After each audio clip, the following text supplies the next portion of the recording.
کہ وہ دو رخ ہیں. اب مخلوق کے اندر روحیں تخلیق ہوئی. مثلا جب اللہ تعالیٰ نے کن کہا تو عالم ارواح میں تمام روحیں تخلیق ہو گئی. جہاں روحیں تخلیق ہوئی وہاں روح ہے. اب روح کے علم میں یہ بات نہیں ہے کہ میں زید ہوں، میں بکر ہوں، میں محمود ہوں، میں عورت ہوں، میں مرد ہوں. اب ہم روح کا نام عورت اور مرد نہیں رکھ سکتے. اگر ہم روح کا نام عورت اور مرد رکھتے ہیں تو پھر ہمیں اللہ کا نام بھی عورت اور مرد رکھنا پڑے گا.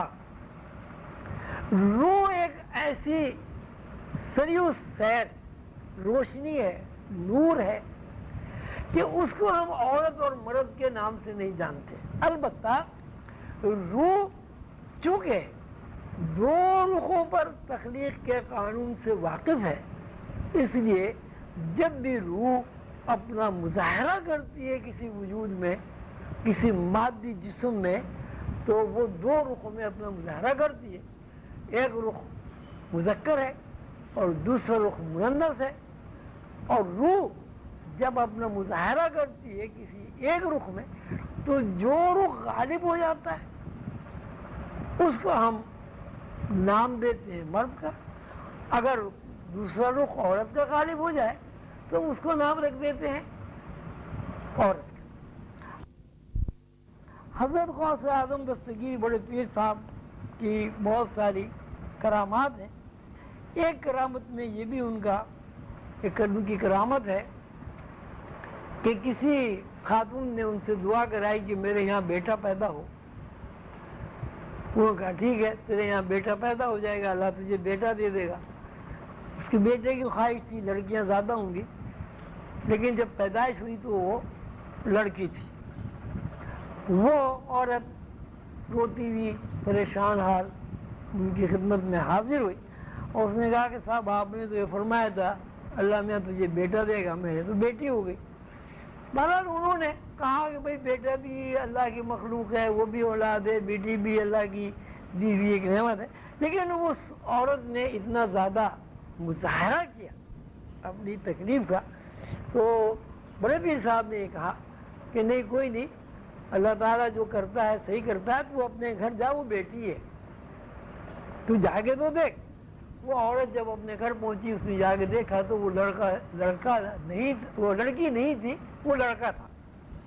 اب اس میں یہ کرامت تو اپنی جگہ ہے، لیکن کوئی بھی کرامت یا کوئی بھی معجزہ بغیر قانون کی نہیں ہوتا. قانون اپنی جگہ قانون. وہاں بھی یہ قانون ہے کہ حضرت بڑے پیر صاحب جو ہیں وہ چونکہ تخلیق کے قانون سے واقف تھے، انہوں نے اس لڑکی کو جو غالب رخ لڑکی کا تھا اس لڑکی کو مغلوب کر دیا، اور اس لڑکی کے اندر جو لڑکے کا رخ مغلوب تھا اس کو غالب کر دیا. فارمولہ جو آدمی جانتا ہے تو اس کے فارمولے کے حساب سے انہوں نے جو غلبہ تھا جس رخ کا اس کو بدل کے مغلوب کر دیا، اور جو مغلوب رخ تھا اس کو غالب کر دیا. نتیجے میں جنس تبدیل ہو گئی. اور یہاں بھی جتنی جنسی کیسز آتے ہیں جس میں تبدیلی ہوتی ہے، یہاں بھی وہی قانون ہے کہ وہ اندر کا جو مغلوب رخ ہے وہ خیالات کی وجہ سے، کنسنٹریشن کی وجہ سے وہ غالب ہو جاتا ہے. آپ نے دیکھا ہوگا ہمارے پاس اس قسم کے بہت سارے کیسز آتے ہیں.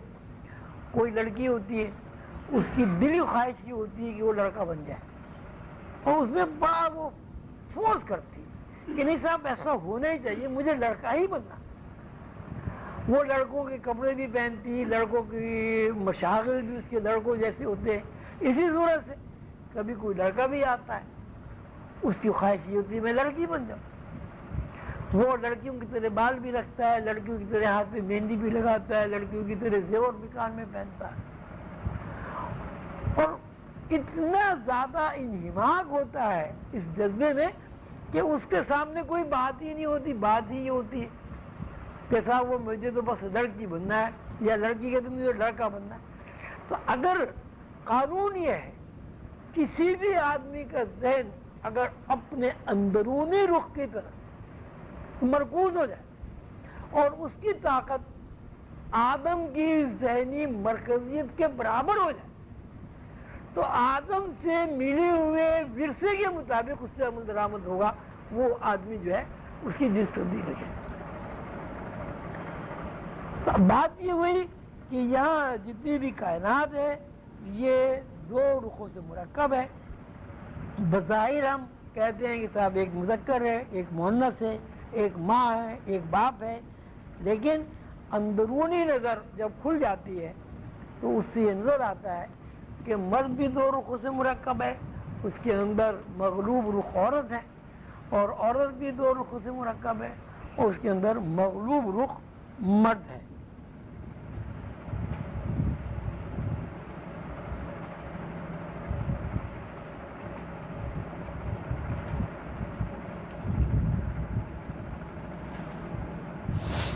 یہ سارا وہ میں نے پڑھا نہیں، میں نے وہی بیان کر دیا، یہ لکھا ہوا ہے۔ مفہوم یہ ہے کہ مرد بحیثیت مرد کے جو نظر آتا ہے اس کا ظاہر رخ ہے، اور عورت بحیثیت جو نظر آتی ہے وہ اس کا ظاہر رخ ہے۔